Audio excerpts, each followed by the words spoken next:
Welcome to Lab Life with the Air Force Research Laboratory. Hi, I'm Michelle.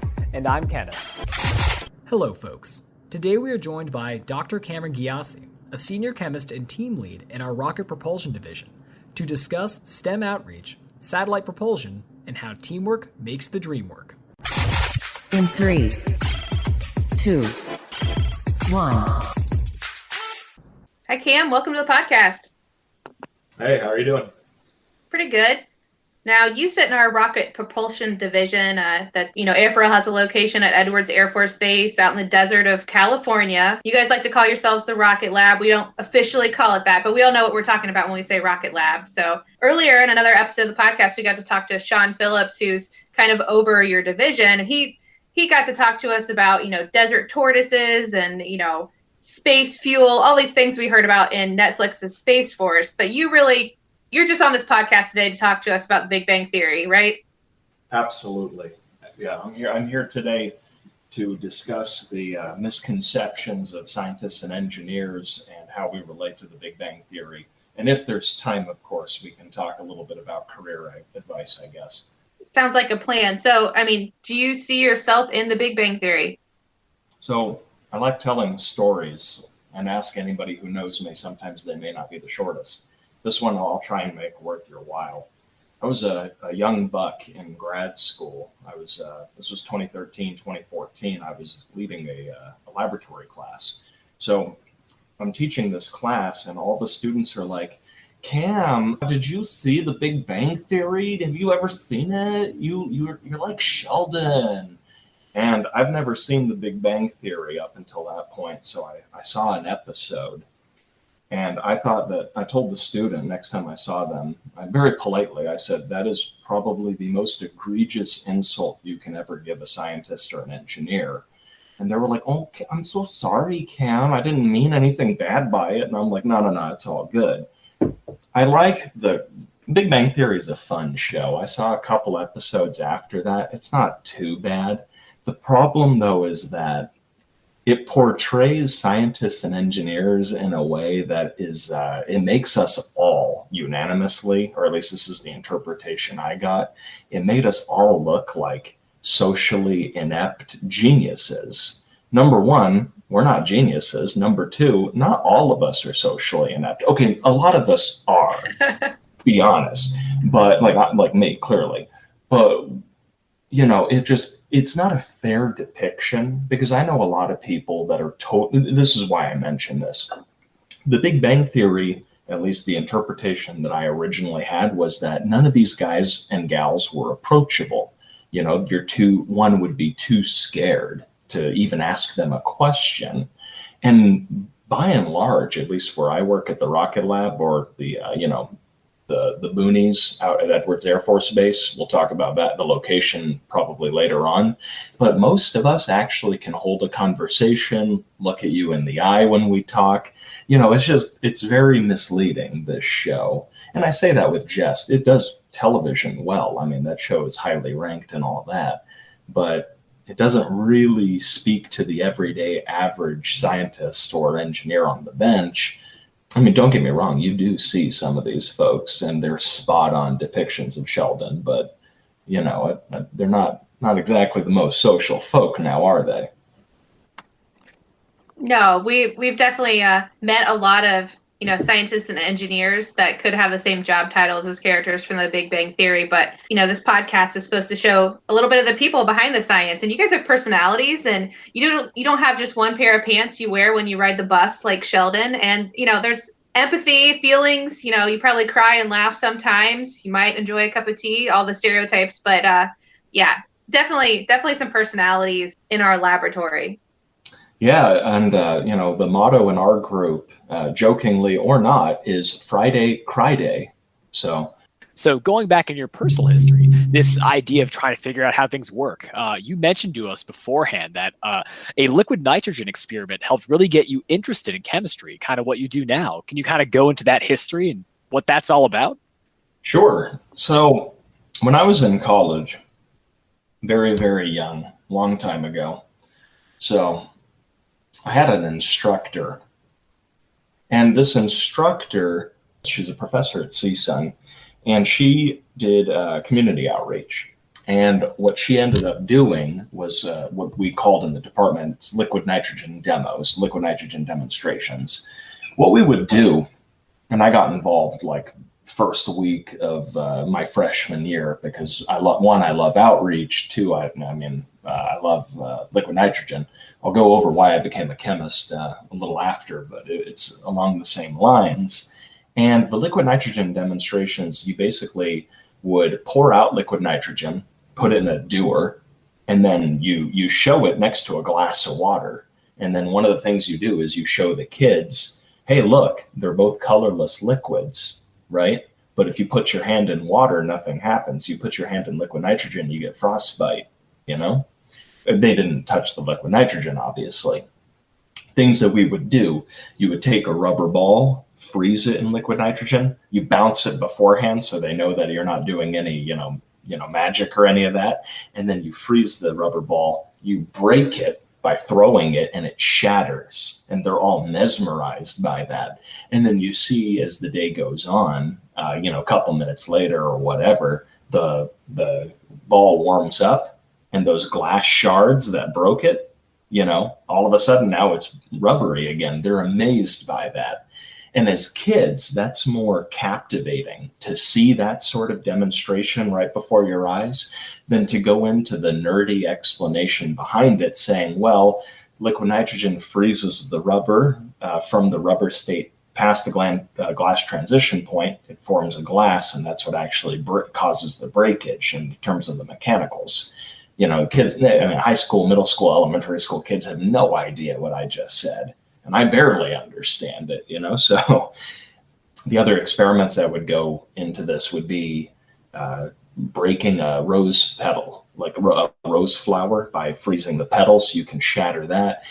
Their favorite, because they got to eat, they would take a graham cracker, dip it into the liquid nitrogen, eat it, and then the condensation, the smoke, if you will, would come out of their nostrils, and it's great. So the liquid nitrogen demonstrations that I mentioned before the podcast was one of the primary reasons that I got into outreach and chemistry. But,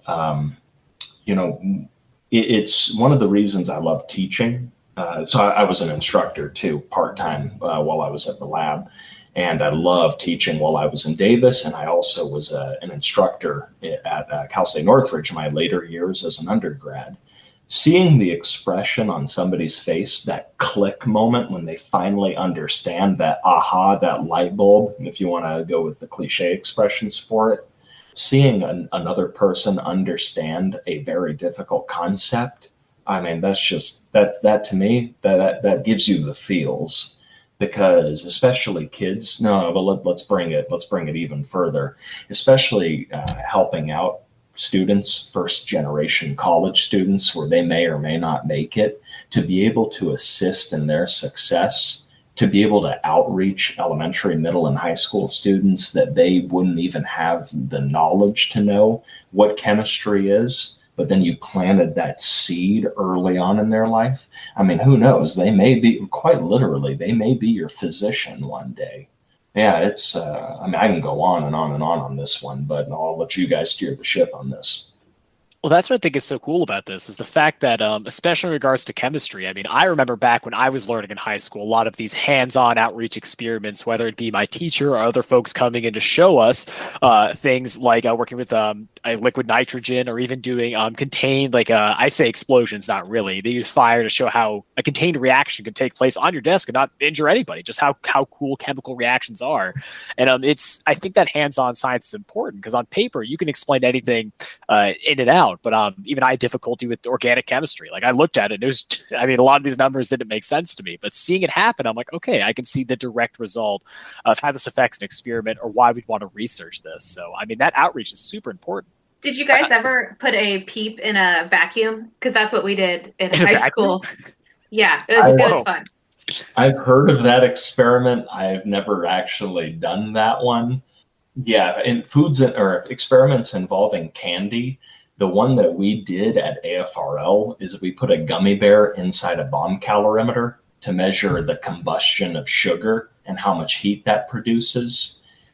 the vessel gets so hot you can barely touch it without getting burned. The kids love that. Otherwise we try not to bring food into the laboratory for obvious reasons. But no, I have not done the peep and vacuum one. Not Yeah, yet, at well, least. well, now Not I yet. need to catch a gummy bear on fire. I got to put that on the list. Yeah, I think that's where I was going next, is saying a lot of these outreach programs are so important. And while we will go back to kind of talking about your connection to AFRL, I mean, we would love to hear, like, is your team currently doing anything with outreach? Like you said, bringing kids to the labs, showing gummy bears on fire. Like, what do you do to help engage that community to get these young minds excited about STEM? Well, we do a couple of things. And I'm glad you brought it up because this is one of my favorite. I mean, even though I'm a scientist by training, I mean, my primary job is mentoring and helping people get to wherever they need to go because of the nature of my work as a group leader. But how my group specifically interacts with these outreach programs, I'll give you some examples. We have, on occasion, have elementary and middle school and high school students. I think only really middle and high school. Elementary is too young that I've been at the lab, but we have them come visit our site and basically do like tours and show them around, show them the rocket stands, show them where the cool chemistry happens. And the second thing that we do is we go to them. Okay, so again, we can do liquid nitrogen demonstrations at the local schools in our area. We have done that. We're still active, not obviously now due to the coronavirus pandemic, but we before this pandemic took off, we were very, very active a couple times a year. A group of us, it wasn't necessarily me, but we'd go out into the community, go to the local schools, and do demos. I also gave a classroom talk, a career day, if you will, where you get to go visit kids' classrooms, and basically they get to ask you questions. You give a little, kind of like this podcast, but in 5 minutes for high school. And it's very, very humbling and heartwarming just to see how much interest that they have. Because usually at least one person in there wants to do something relating to aerospace. And given where we work, it's actually more than one person per class, and that's always good. The last thing probably that we do, my group directly, we have high school, college, grad school, and postdoc opportunities. We usually have a couple interns a year come in and work in our laboratory. That would be summer of 2019. We had a cadet from the Air Force Academy, all of 19 years old. She came and visited the lab, and she ended up on a patent as a co-inventor. We've had high school students. We had one high school student that's on 2 peer-reviewed papers that are published. We had an intern this year. Even though there's a pandemic, she got to work in the lab all of 4 weeks, and she basically produced half of the results for a paper that we're just about to start writing up right now. This will be her second or her third paper. So and these internship opportunities, I mean, yeah, they're great for us, don't get me wrong, but the reason I do it is because we're setting these kids up for success. I'll give you an example. One of them wants to go to pharmacy school. If you're applying to pharmacy school, it's expected that you have undergraduate research under your belt. Okay, to have an undergrad with 2 peer-reviewed papers in pretty good journals, I mean, that brings your application to the next level. That's why I do what I do, helping these kids get to where they want to go in the future. It's an awesome opportunity. Yeah, really, really building our future when we invest in STEM and invest in these, air quote kids, but, to have teenagers, working directly with you and learning from you, and you can learn something from them too. It's just really cool. Or to, be that 19-year-old cadet and, that she's already on a patent. How amazing is that for her career and what she'll continue to contribute to our Air Force and world? That's so neat, just to hit the ground running like that. I know that you work with the Air Force Office of Scientific Research, AFOSR, which is part of AFRL. What is AFOSR and how do they help you and how do you help them? The Air Force Office of Scientific Research, AFOSR, is the Air Force's equivalent of the NSF. Now, if anybody from AFOSR or upper management or the Pentagon is listening, that's my interpretation of it. These views are those of my own. They do not actually reflect the big Air Force, but the AFOSR, the Air Force Office of Scientific Research, basically provides us with a funding mechanism to do 6-1 research. And what is 6-1 research? 6-1 is basic research. It is the research that you see at the universities. It is the distribution A, the publicly releasable research that allows us to get to the technology of tomorrow.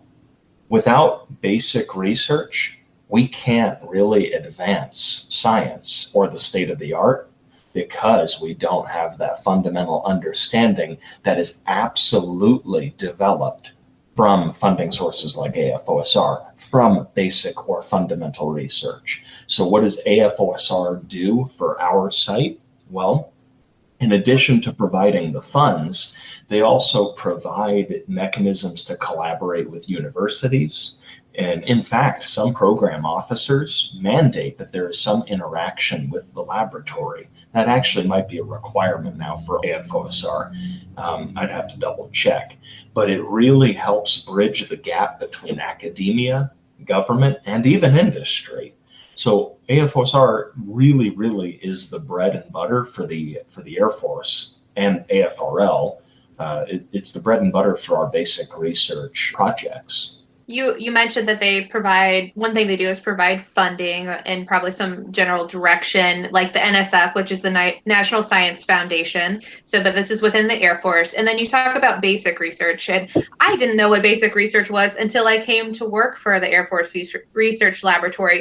And you said it's fundamental science. Could you give us an example in case we do have any listeners that are maybe they're in the Air Force, but they're learning about what AFRL does, or they're not a scientist or engineer? Sure. Before diving into the Air Force's view on it, my take on it in a simplified version, the difference between basic, fundamental, or applied research. Some people, again, as with everything in life, certain people will split hairs over syntax. To me, basic and fundamental research mean the same thing. It is what you use to develop your understanding of a system. Applied research is essentially how to make that system, once it's advanced a little bit, how to make that work for a specific application. Again, this is my interpretation of it. This is obviously, as with most things in life, as I said, this is probably open to debate, but let's just, for intent and purpose, let's stick with this. Basic and fundamental research allows you to understand a problem or understand a system. Applied research, on the other hand, is how do you make it work? And there's an intricate marriage between the two. You need basic research to get to applied research. And if you ever have problems in applied research, they need to be answered by basic. So where does this apply in terms of AFRL? More or less, it's what I said, although some people may switch up the jargon, or they may expand or redact some of what I was saying. For example, I have a colleague that really delineates between basic and fundamental research. And that's well and good, but there are subtle nuances that are there.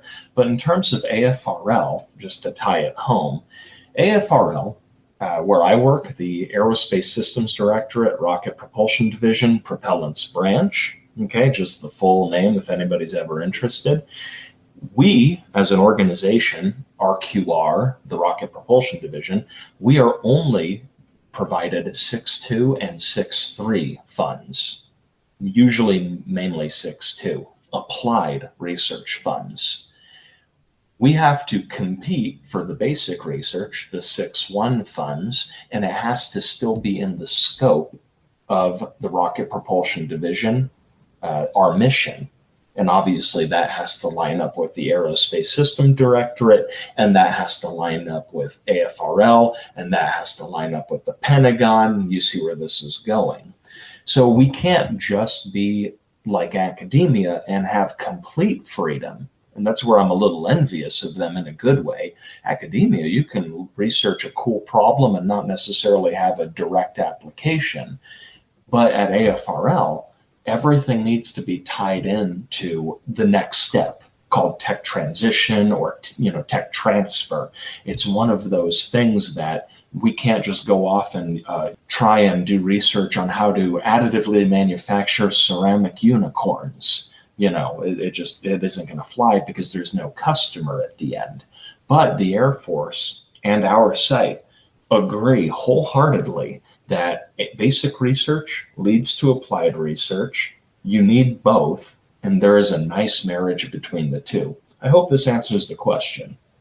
Get the big picture that, AFOSR is maybe the big level scoping what we're investing in and basic research for the Air Force and now the Space Force too, as they serve both services through one laboratory. So, what's an example of what you're working on at that basic research level, and then help us understand how it could move to that fundamental and applied.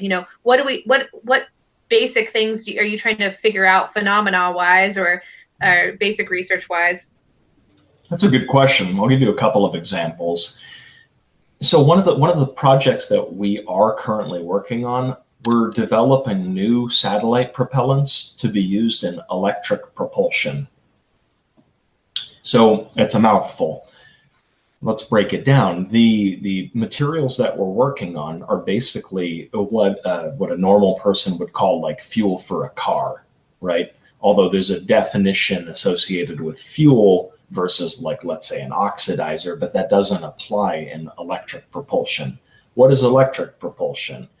That's a question for somebody that works on spacecraft and well beyond my little understanding. But basically what we're trying to do is create new ionic liquids that are salts, basically. They're made of plus charges and minus charges. And we're developing, quote unquote, next generation, because everybody loves that phrase. We're creating these next generation ionic liquids that you can basically use to propel a satellite in outer space. And the other projects that are leading to a better understanding, but they may not be useful in the long run. We're developing new catalysts that can be deactivated by the flip of a switch. Now, this flip of a switch isn't literal. It's an external stimulus by using heat or light or friction or something that basically takes your catalyst, turns it off permanently. That way it can't do any more reactivity or any more reactions, because you can imagine a catalyst is used to make a whole host of materials. But when you're done with the catalyst, if it still lingers around, it can actually degrade your system as well. So we need a way to shut that down permanently. Up front, we're not having a terrible amount of luck because, as you can imagine, the catalysts like to do things that we can't even comprehend or control. But we've made a lot of different catalysts now, and we're learning a lot. But unfortunately, just with the direction that our site is going, this is going to be one of those projects that will probably be phased out. Because again, we need to stay mission relevant, and unfortunately, this one just doesn't. This one probably won't survive the cut.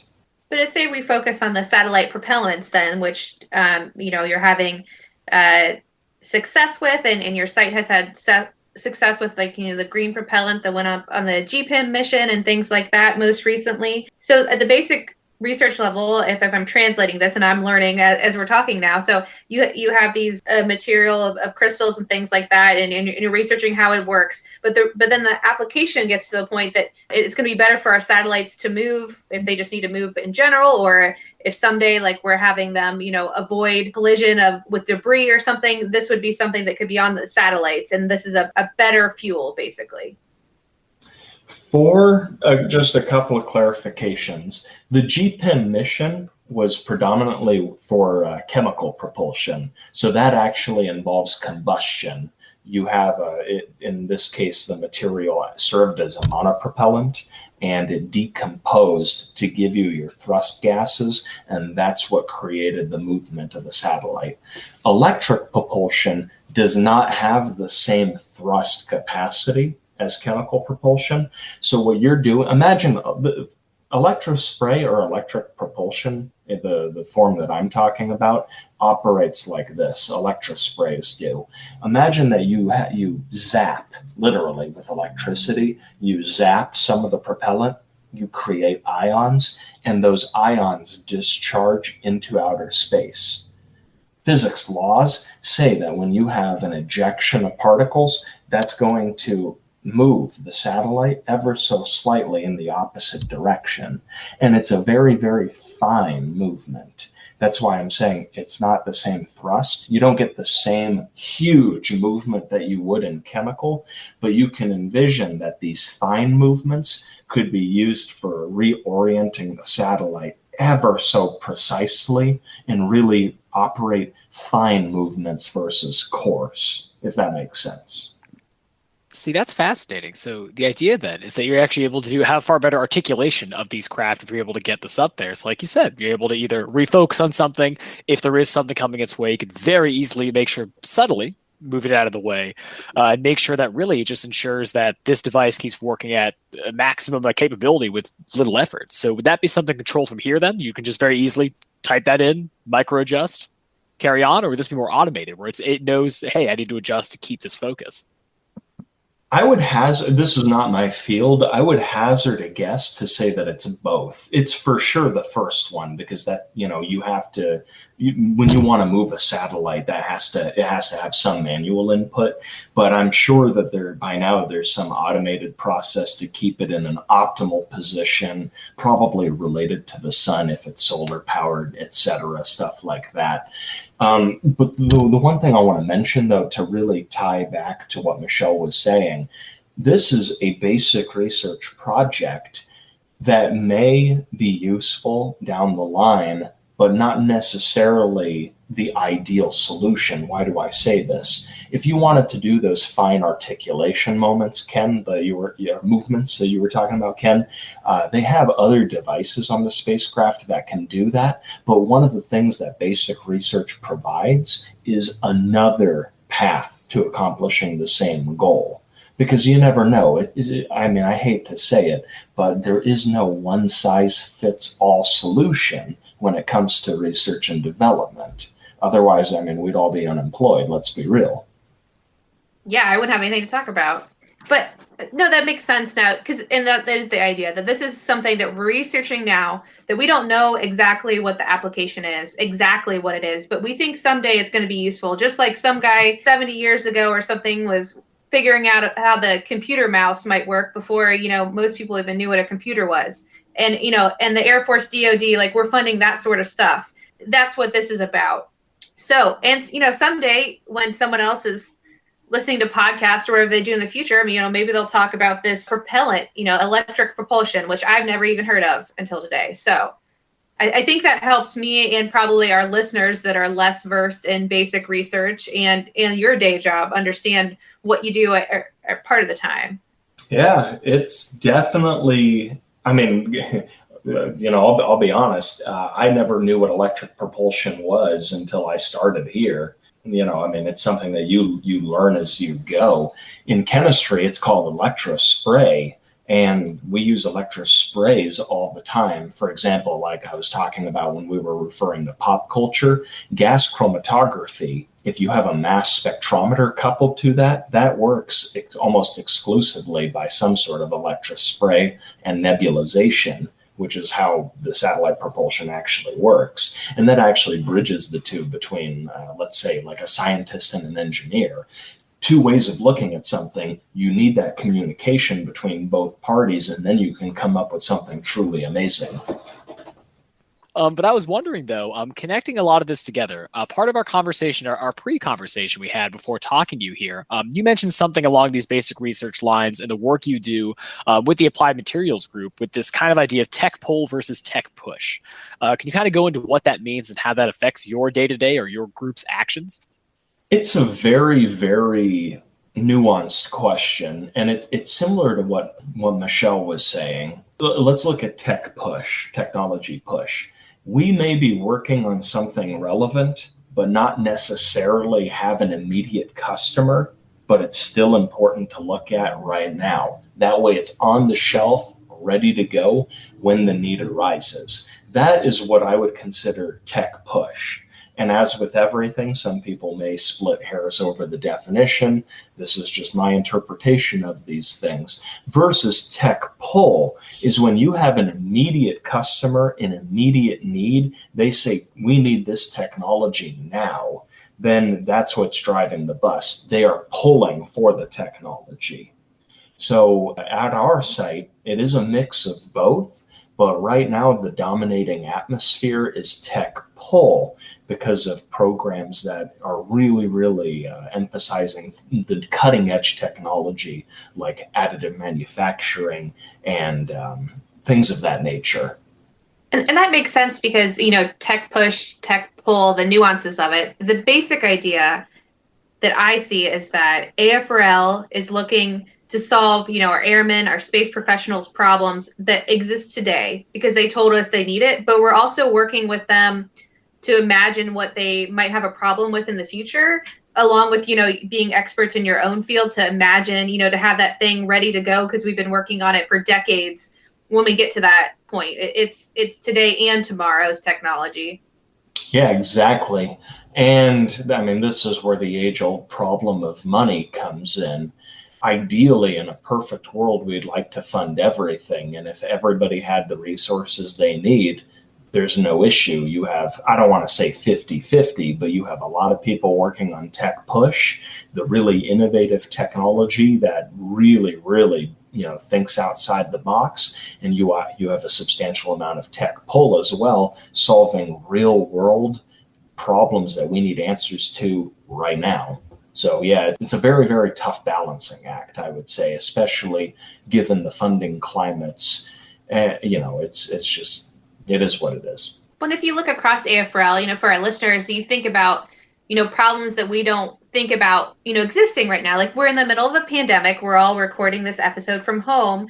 But, earlier in the year, actually on our Facebook channel, we talked to a epidemiologist or microbiologist who had been preparing for a pandemic for a good portion of her career because she was thinking about this problem that the general public wasn't concerned about. Probably, elements of, other parts of our society weren't worried about. But here she is worrying about that problem, knowing that it could happen the same way that you're worrying about a problem that could happen in the future from a basic kind of research level. And I guess that's the cool part, that there's these people at AFRL and DoD that are, looking forward into the future because they might be a military problem initially, but they could really be have societal implications. If we're talking about space, I've learned about, things collide in space. I mean, I can see that from probably like a Sandra Bullock movie or Matt Damon or someone in space, that they have problems with stuff hitting their spacecraft and what terrible that is. But then if we also think about how I rely on satellites every day to do my job and my life and navigate places, wouldn't it be a problem if,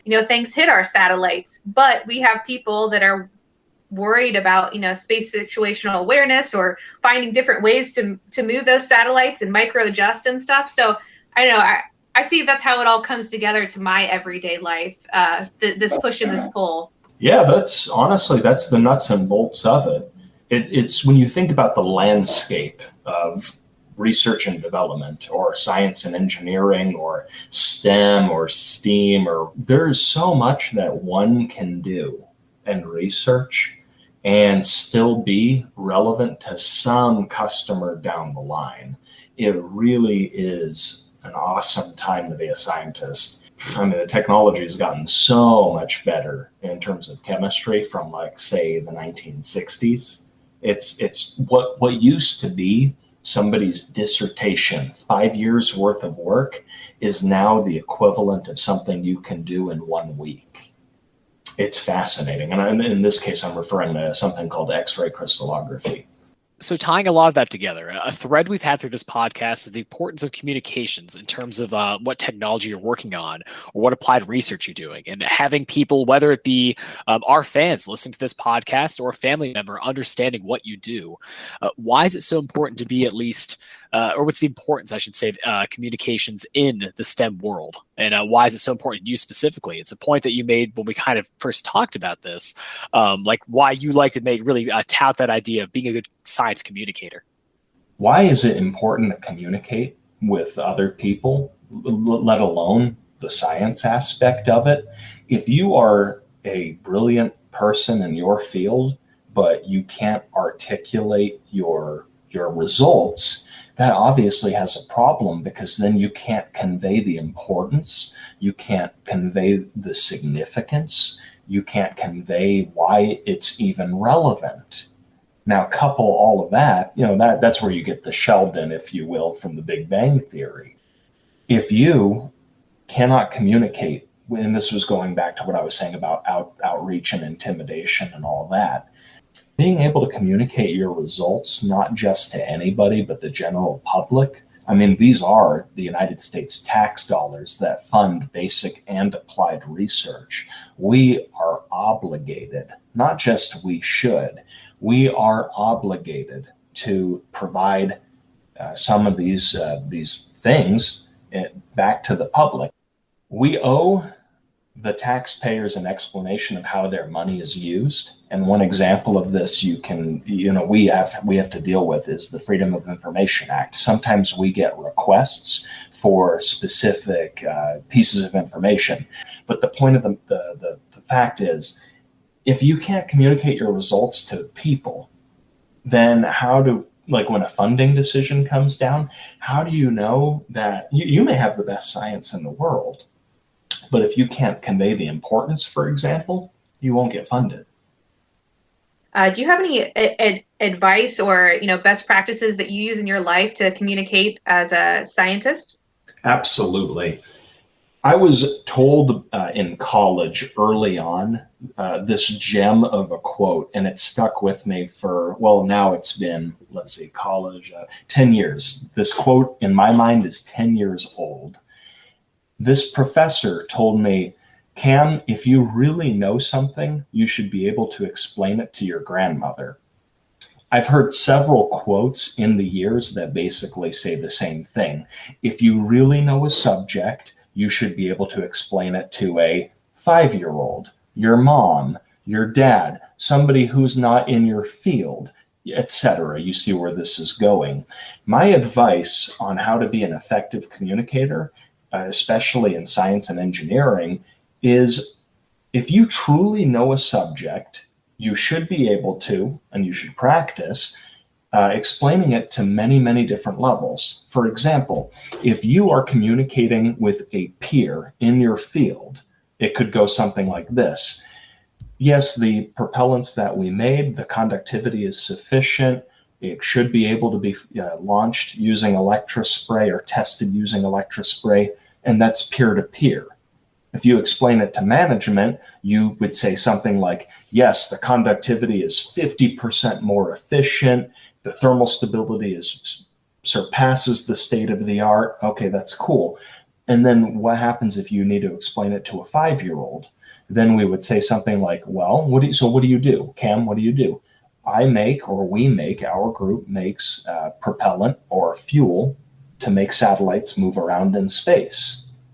They don't necessarily need all the gory details. I love the expression or the quote, know your audience, because it's absolutely paramount to read and know your audience, usually before you have whatever meeting that you attend. It's absolutely paramount to communicate at the appropriate level. Otherwise, you're just going to lose your audience.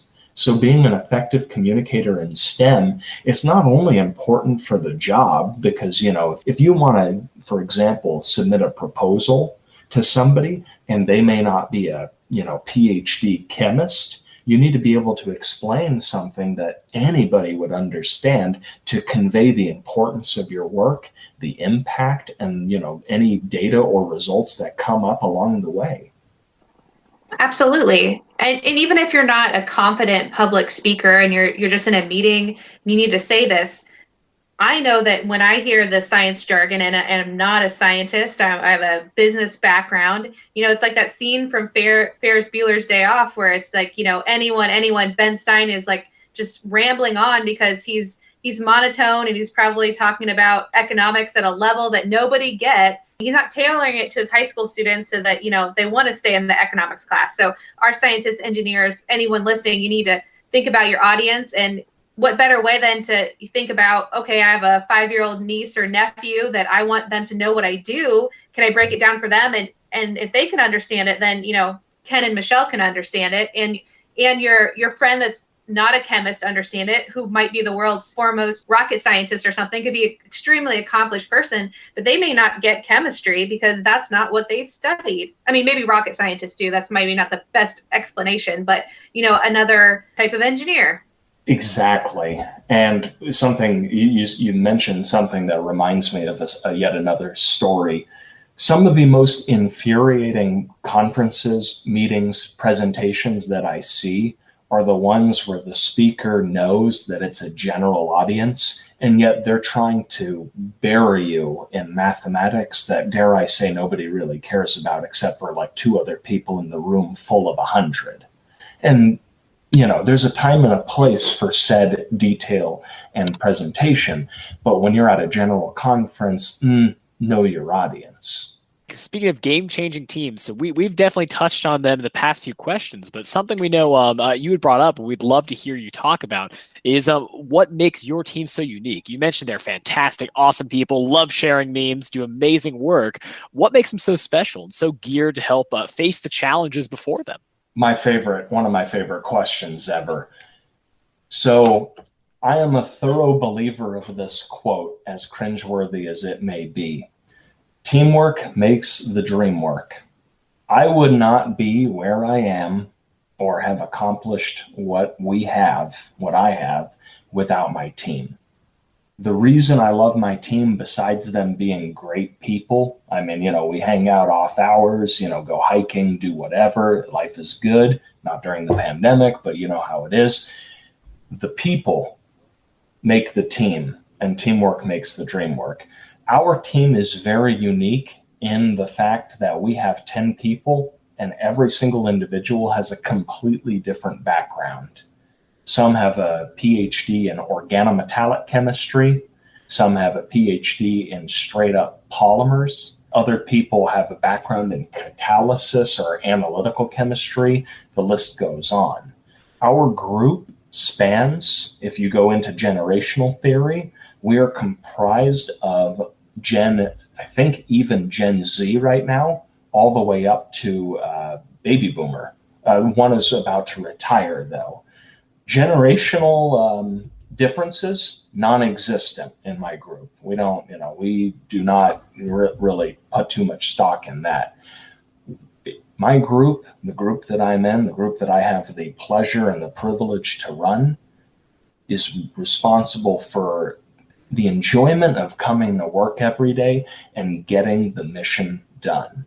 Why? To finish up the question, why does our group work as well as it does?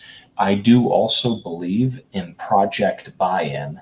If you are excited about your project, if you really, really enjoy what you do and you enjoy the people, that is what's going to make things a lot better in your workday, especially when it's a 1-hour commute each way. Because think about it. If you have you have to have both. Good people, good projects. If you have good projects, but the people are awful, you're not going to want to work there. Vice versa. If you have great people, but the projects suck, the millennial in me is going to say, well, what do I do? What is what I'm doing right now affecting in the long run? What does it matter? You have to have that marriage of both good work and good people. And the reason that my group is successful is because of both of those. But I have to restate this. My success is because of my group. And I'm exceptionally proud and honored to serve them as a group leader. And that's one of the things that AFRL has really it makes AFRL stand out, is the opportunities afforded to its personnel. Civilian, military, contractor, it doesn't matter. And how inspirational is that? Like, it sounds like you have the Ocean's 11 of teams, like this teams of experts all working together to get a goal done. And that's amazing. Like, to hear that it's not any individual stands out. It's you guys working together to make this happen. Like, that really shows, like you said, with communications, it's the team working and living together that makes the mission possible. And I think that's an important aspect to hit on here as we kind of round things out, that as we've touched on the podcast, there's a level of expectation that, like you said, if you're in a field, of course you know what you're doing and you want to be knowledgeable in your team. But one big thing that people feel is a barrier, especially in government, or can feel is daunting, is you have to be an expert. You have to be on top of it, unrivaled in many respects. But like you pointed out, you learn so much more on the job than you may even in schooling. Like that I can even attest for me. Like, I came prepared. I was definitely qualified, but I've learned more in the past 2 years than I did the prior 5, which is amazing. It just goes to show you're willing to take talent and help it grow. And that's such an important part of the AFRL mission. And I'm so glad you mentioned that. So let me give you a generic breakdown of a PhD in chemistry. 4 years undergrad, usually we skip the master's and you get a PhD. Average time to completion is 5 years.